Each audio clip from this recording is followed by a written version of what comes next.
In today's video, I'm going to teach you how to add someone to a shared drive in Google Drive. If you've ever been part of a group or a team project, you might already know how important it is to have everyone on the same page when it comes to accessing files. Luckily, Google Drive makes this process easy, and I'm going to show you exactly how to do it with just a few simple steps.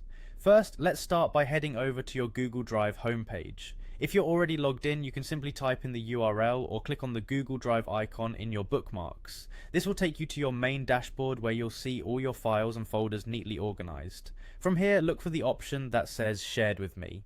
This is where you'll find all the files and folders that others have shared with you, and it's a great place to keep track of what's been shared by your colleagues or friends. Once you're in the Shared with Me section, the next step is to find the specific file you want to add someone to. This could be a document, a spreadsheet, or even a folder. Navigate through the list and select the file by clicking on it.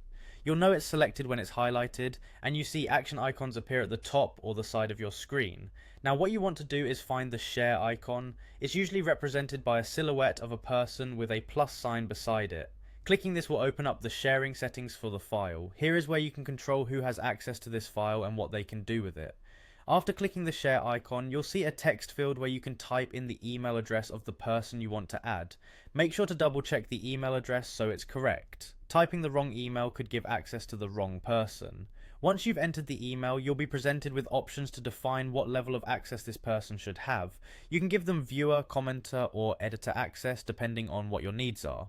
Finally, once you've chosen the access level and confirmed that the email address is accurate, go ahead and click Send. Google Drive will then notify the person that they've been invited to view or collaborate on this file.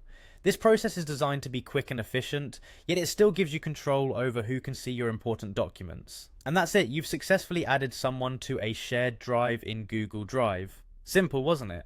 Just remember, collaboration is key, so keep your team connected and informed using these steps whenever you need to update access for any shared files. Thank you for watching, and I hope you found this guide helpful. Happy sharing!